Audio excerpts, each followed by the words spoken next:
구약성경 에스겔 37장 15절부터 19절 말씀입니다. 말씀이 조금 기니까요. 저와 함께 교독하실까요? 제가 먼저 읽겠습니다. 15절입니다. 여호와의 말씀이 또 내게 임하여 이르시되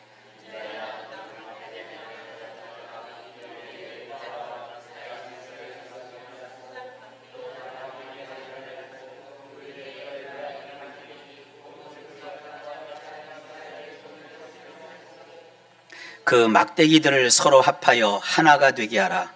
네 손에서 둘이 하나가 되리라.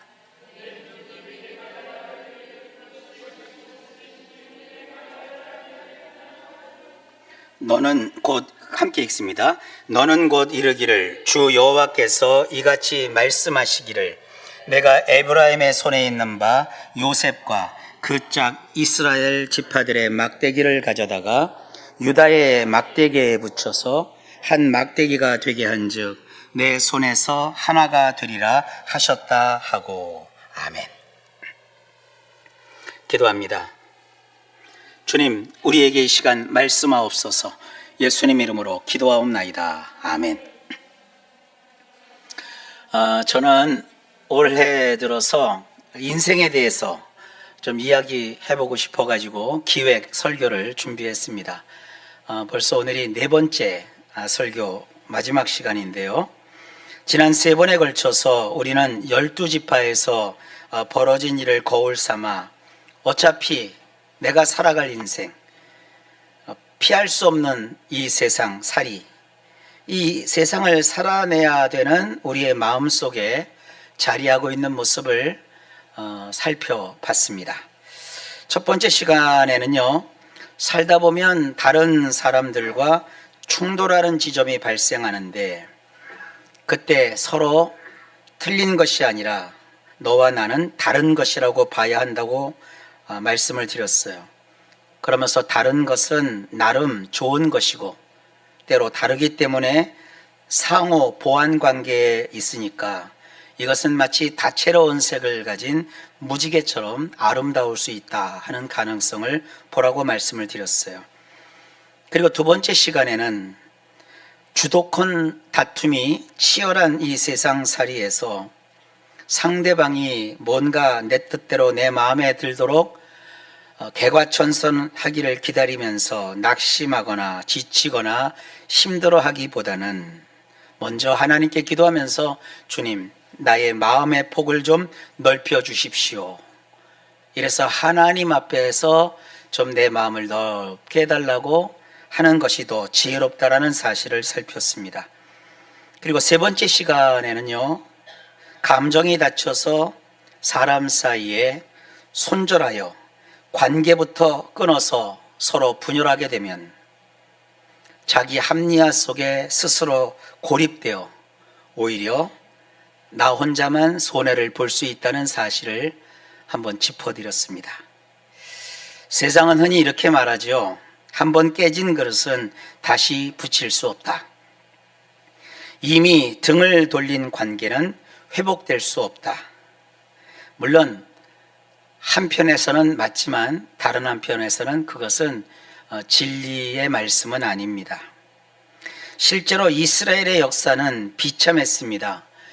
수백 년간 한 피를 나누며 동고동락했던 이스라엘의 12지파.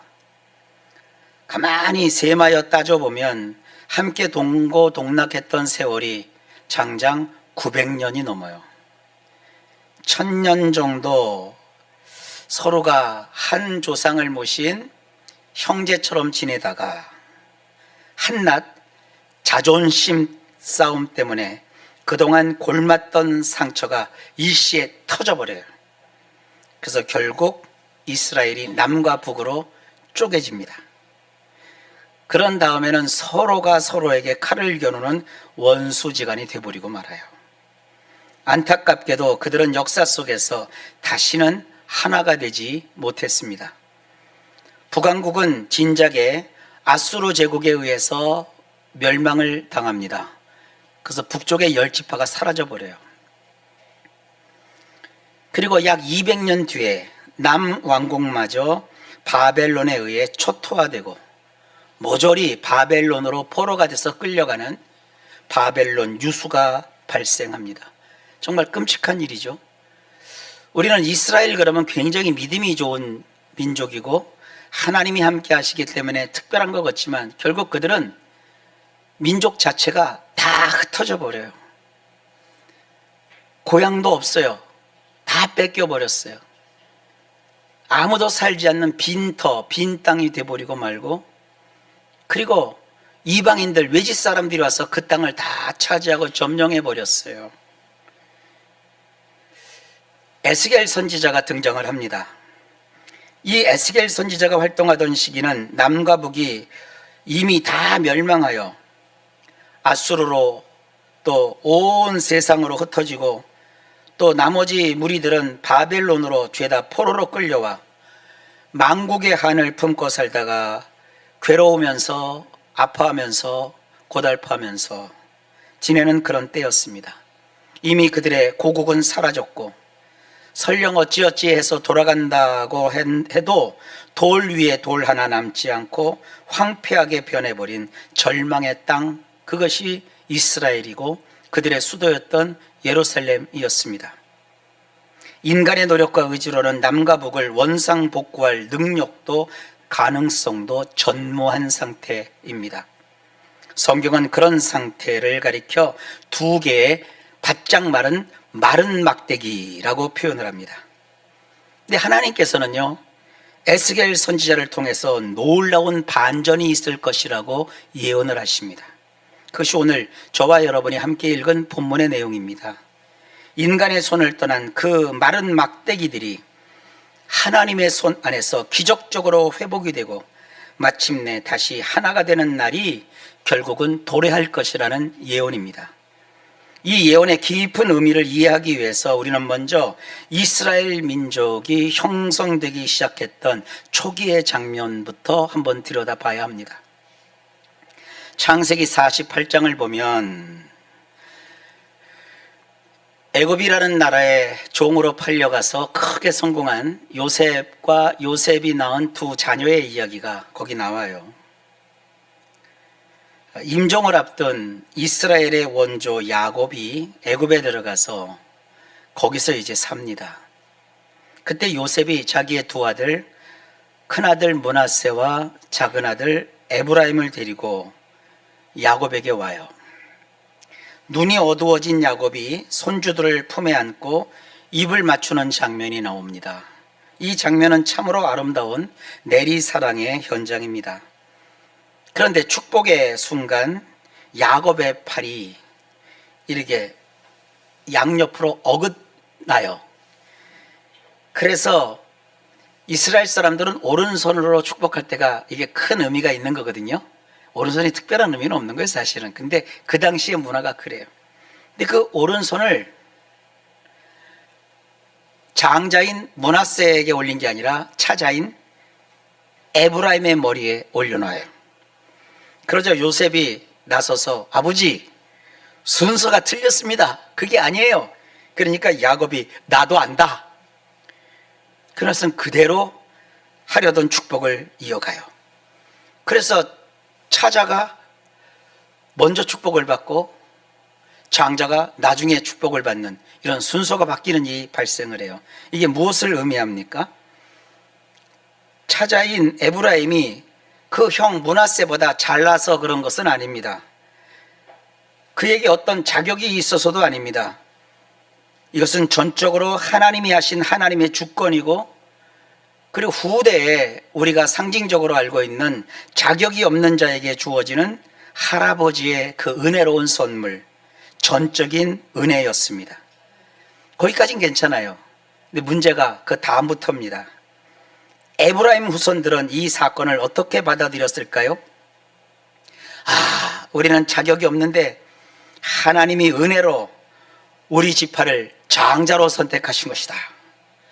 우리는 그러니까 겸손해야 되겠다. 이렇게 생각했을까요? 아닙니다. 안타깝게도 역사는 정반대였음을 보여줍니다. 에브라임 사람들은 이 축복을 자신들이 받아야 될 마땅한 자격, 자기들이 우수성으로 받아들여요. 보라, 야곱 할아버지가 우리의 우수성을 제대로 알아보고 우리를 진정한 영적인 장자로 인정을 했다. 우리가 형보다 그리고 나머지 형제들보다 뛰어나기에 우리가 의당 통치하는 것이 마땅하다, 이렇게 생각을 했어요. 이 아름다웠던 할아버지의 축복은 후손들에게 내려가면서 남을 찌르는 권력의 칼로 변질이 되어버립니다. 그들은 은혜를 특권의식으로 바꾸었습니다. 그래서 사사시대 내내, 지난 시간에도 잠깐 제가 말씀을 드렸지만, 무슨 일만 터지면 왜 우리를 부르지 않았냐, 왜 우리를 대접하지 않았느냐 이러면서 텃세를 부렸습니다. 그리고 다윗 왕조가 유다 지파로부터 시작이 되니까 그것이 또 못마땅한 거예요. 우리의 장자권을 저 다윗, 저 유다 지파가 뺏어갔다, 이러면서 분노를 해요. 역대상 5장 1절로 2절을 보면 성경이 말하거든요. 장자의 명분은 요셉에게 있다. 요셉의 두 아들 므낫세와 에브라임, 그 중에서 에브라임에게 장자의 축복을 약속하듯 야곱이 축복 기도를 해줬기 때문에 이 장자의 명분이 요셉, 그것도 에브라임에게 있다고 성경이 분명히 적시해 놓고 있어요. 그러나 성경을 좀 읽다 보면 성경은 다윗 왕조가 시작되자 이것이 바뀌어요. 판도가. 하나님께서 에브라임을 버려버립니다. 그리고 유다 지파를 선택하셔서 유다 지파를 사용하시기로 합니다. 그것을 시편을 통해서 이렇게 말해요. 시편 78편 67절 이하에 보면 또 요셉의 장막을 하나님이 버리셨고 에브라임 지파를 택하지 아니하시고 오직 유다 지파와 그가 사랑하시는 시온산을 택하셨다. 그리고 성경은 이유까지 분명히 밝힙니다. 시편 78편 56절 이하에 보면 그들은, 즉 에브라임은 배반하고 거짓을 행하여 속이는 활같이 빗나가서 자기 산당들로 그의 노여움을 일으켰다. 그리고 시편 78편 9절 이하에 가보면 에브라임 자손은 무기를 갖추며 활을 가졌으나 전쟁의 날에 물러갔도다. 성경은 에브라임이 결정적인 순간에 비겁하게 물러나는 자들이었고 이스라엘을 하나님이 아니라 오히려 우상 숭배와 멸망의 길로 이끄는데 주도적으로 앞장섰음을 예리하게 지적하십니다. 여러분, 이것이 우리에게 주는 교훈이 참 큽니다. 하나님이 우리에게 주신 직분, 물질, 건강, 혹 자녀를 통한 축복, 이 모든 것은 사실 전적인 하나님의 은혜입니다. 그러나 우리가 이것은 내가 잘나서 받은 것, 마땅히 누려야 될 내 권리라고 생각하는 순간 그런 아름다운 복은 교만이 되고 형제와 이웃을 찌르는 무기가 됩니다. 은혜를 권리로 착각하는 것, 이것이 바로 패망의 징조입니다. 우리 예수 믿는 분들도 자칫 잘못하면 이런 생각 가질 때가 있어요. 저 예수도 안 믿는 것들이 이래요. 예수 믿는 건 절대 벼슬 아니에요. 우리가 예수님을 믿는다고 해서 세상을 바라보면서 저 지옥에 떨어질 놈들 이렇게 하시면 안 돼요. 저들이 아직 복음을 듣지 못했기에 하나님의 사랑을 모르기 때문에 참 영적으로 신앙적으로 볼 때 저들은 가련하다, 이런 마음을 가지고 접근을 하셔야지, 뭐 듣지도 않고 하나님 앞에서 하나님도 안 믿는 애들이 결국 잘 되겠어? 이렇게 하시면 안 돼요. 그건 여러분 좋은 게 아닙니다. 그건 에브라임을 자꾸 닮아가는 안 좋은 겁니다. 물론 남왕국 유다 역시 하나님 보시기에 온전하지 않았습니다. 북왕조만 멸망하지 않았어요. 남왕조도 쫄딱 망했거든요. 근데 예레미야 선지자는 남왕국 유다의 죄를 이렇게 지적하면서 통탄에 맞지 않습니다. 예레미야 2장 13절에 기록하기를 나의 백성이 두 가지 악을 행하였나니 곧 그들이 생수의 근원이 되는 나를 버린 것과 스스로 웅덩이를 판 것이라. 그리고 예레미야 5장 1절에 너희가 만일 정의를 행하며 진리를 구하는 사람을 한 사람이라도 찾으면 내가 이 성읍을 용서하리라. 이 소돔과 고모라 땅보다 못한 게 이스라엘 땅이었어요.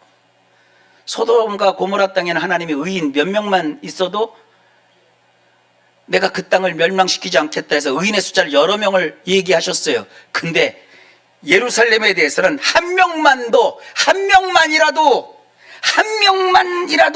정의를 행하고 진리편의 선자가 있다면 내가 그 성읍을 용서하리라. 한 명도 없었던 거예요. 북왕국을 대표하는 에브라임도 남왕국을 대표하는 유다도 하나님 앞에서는 모두 생명력을 잃고 바짝 말라버린 두 개의 막대기에 지나지 않았습니다. 자, 이제 하나님께서는 에스겔을 통해 그 말라버린 두 막대기에 대한 회복의 계획을 선포하십니다. 이게 참 놀라운 거예요. 에스겔 37장 17절 우리가 읽은 말씀입니다. 그 막대기들을 서로 합하여 하나가 되게 하라. 네 손에서 둘이 하나가 되리라. 그렇다면 권리의 지혜, 교만에 졌거나 아집으로 굳어져 바짝 말라버린 이 두 막대기가 어떻게 하나님의 손에서 하나가 될 수 있습니까? 단순히 두 막대기를 억지로 붙여놓는다고 하나가 되겠습니까? 우리 성장기에 그런 거 많이 경험들을 해요. 두 형제가 싸워요. 그러면 어른이 와서 두 형제를 불러다 놓고 야, 니네들이 형제인데 싸우면 안 돼. 둘이 막 화가 나서 으르렁으르렁 거리고 있는데 딱 어른이 위압적으로 강압적으로 세워놓고 악수해. 서로 잘못했다고 그래. 서로 용서한다고 그래. 너희는 형제야. 이제 됐지? 그게 화해가 돼요?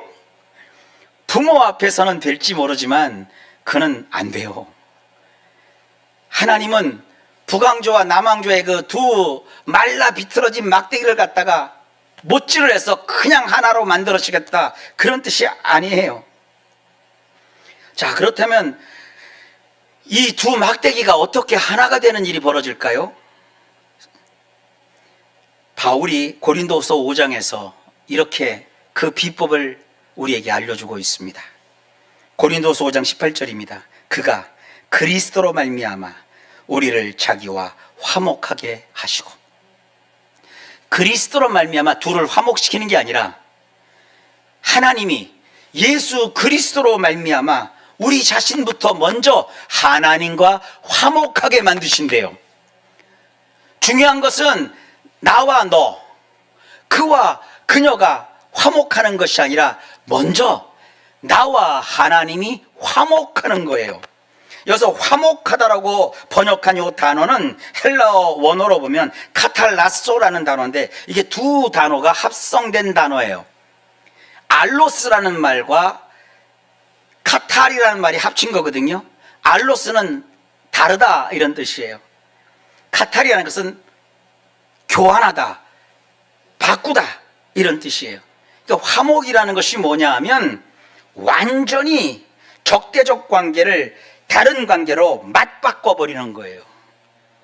화목은 적당히 악수하고 타협해서 끝내는 게 아니라 동전의 양면을 완전히 뒤집듯 원수였던 상태를 완전히 친구의 상태로 체인지, 바꿔버리는 것, 이게 화목이라는 단어가 가진 뜻이에요.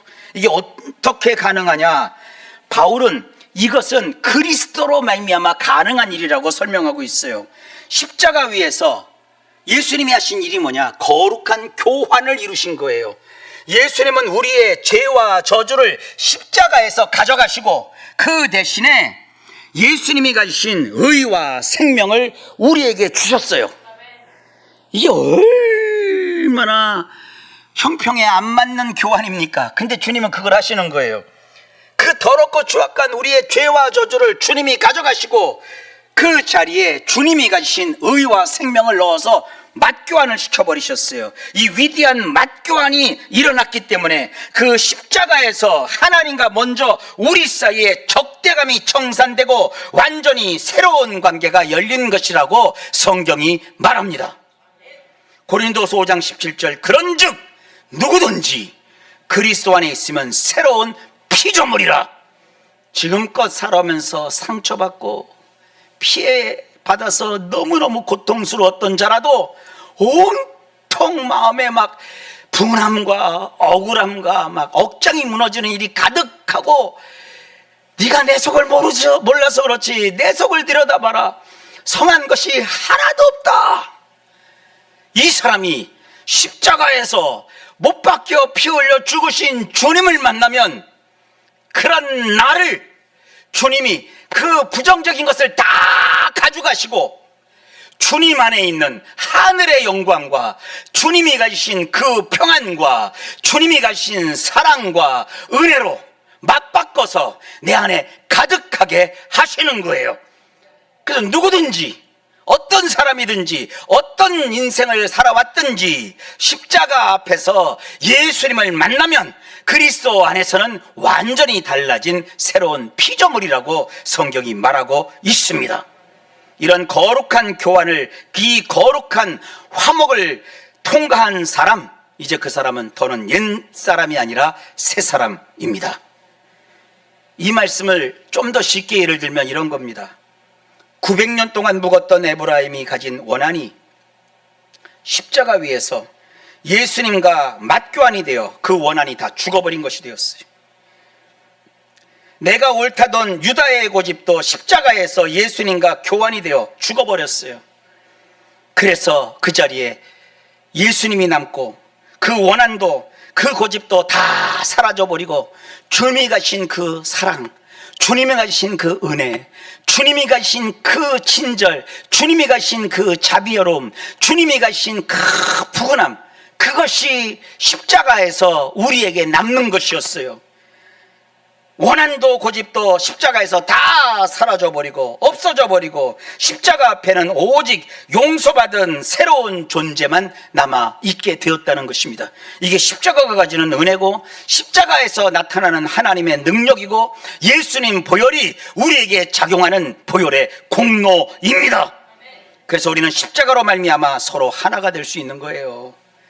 억지로 참는 것이 아니라 주 예수님의 십자가 위에서 그 모든 원한과 고집과 아픔을 예수님과 맞교환으로 바꿔버렸기 때문에 나의 안에는 더 이상 상대방과 싸울 이유가 사라져 버린 거예요.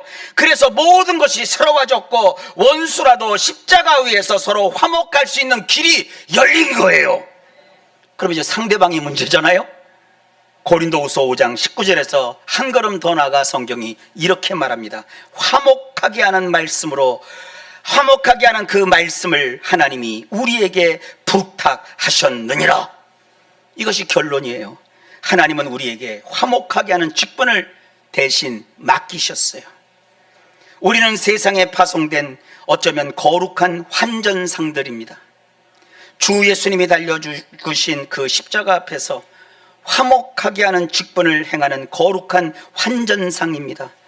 미움이 있는 곳에 미움 대신에 이제 사랑을 내주고, 분열이 있는 곳에 분열 대신에 용서를 내어주는 사람들입니다. 우리가 먼저 손을 내밀어야 되는 이유는 우리가 대단해서가 아니라 십자가, 예수님의 그 십자가로 이미 원수됨이 화목함으로 교환되었기 때문에 내가 누구에 대해서 원한이나 누구에 대한 미움이나 누구에 대한 그 가슴 아픈 상처가 아니라 이제 그 자리에 예수님이 주시는 하늘의 평안과 은혜와 사랑과 축복하려는 마음으로 예수님이 맞교환을 해 주셨습니다. 그래서 그 마음을 가지고 너희가 화목해하는 직분을 행하라고 성경이 말하고 있습니다. 오늘 본문에서 주님이 말씀하고 있잖아요. 두 막대기가 있다. 그 두 막대기를 하나가 되게 해서 성경이 말하잖아요. 네 손에서 하나가 되리라. 오늘 설교 제목이 기막힌 거예요. 여러분 손이 이제 그냥 원수 갚는 손이 아니라 예수 그리스도의 십자가를 경험했기에 이제 여러분에게는 화목하게 하는 그 사명을 맡은 손이라. 그 손으로 화목을 이룰 거예요. 그 능력의 손을 가지고 여러분 삶 속에 화목의 역사가 나타날 줄 믿습니다. 에스겔이 본 두 막대기의 연합은 신비한 마술이 아닙니다. 그것은 십자가 안에서 카탈라소, 나의 죄와 주님의 의가 맞교환되는 사건을 경험한 자들에게서 나타나는 필연적인 기적입니다. 아직도 저 사람은 절대 변하지 않아, 이렇게 생각하십니까? 이제부터 십자가를 바라보기 시작하십시오. 주님은 원수된 우리를 살리기 위해서 주님의 생명을 맞바꿔 주셨습니다. 오늘 나의 낡은 자존심과 권리를 다른 데가 아니라 십자가 앞에서 내려 놓으십시오. 밀양 영화에서 나온 것처럼 여러분에게 죄를 지은 사람을 찾아다니며 내가 너를 용서했노라 그렇게 오지랖을 피라는 것이 아니라, 나에게는 화목케 하는 직분을 하나님이 이제 맡기셨구나, 십자가에서 예수님이 나의 원한과 나의 상처를 대신 다 맞교환을 해주셨구나, 내 안에는 세상에서 얻을 수 없는 평안이 있고, 내 안에는 세상에서 가질 수 없는 소망이 있고, 내 안에는 세상에서 얻을 수 없는 믿음이 가득하구나. 이제 주여, 내 손에서 이 주님이 맞교환해 주신 주님의 화목한 능력이 펼쳐져 나가게 하옵소서. 이 손으로 두 마른 막대기가 하나가 되는 일을 벌이실 줄로 믿습니다. 주님이 거룩한 일에 나를 사용하여 주옵소서. 여러분, 그게 요즘 쉬운 말로 선교라고 하는 거예요. 그게 성도의 삶입니다. 여러분에게는 화목케 하는 능력이 십자가 앞에서 예수님으로 말미암아 주어졌다는 사실을 잊지 마시기를 축복합니다.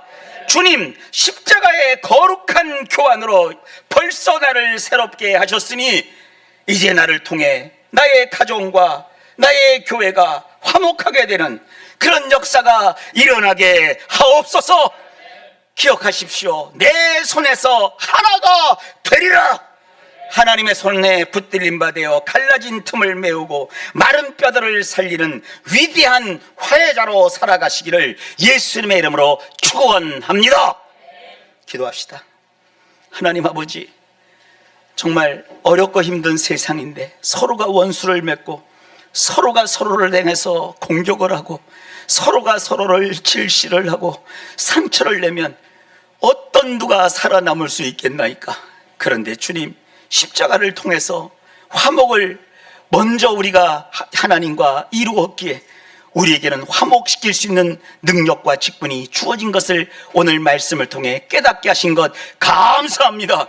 이제 우리 성도들이 가는 곳마다, 우리 성도들이 만나는 사람마다 가정과 개인과 이웃과 모든 사람과의 관계 속에서 하늘의 평화가 임하도록 역사해 주옵소서.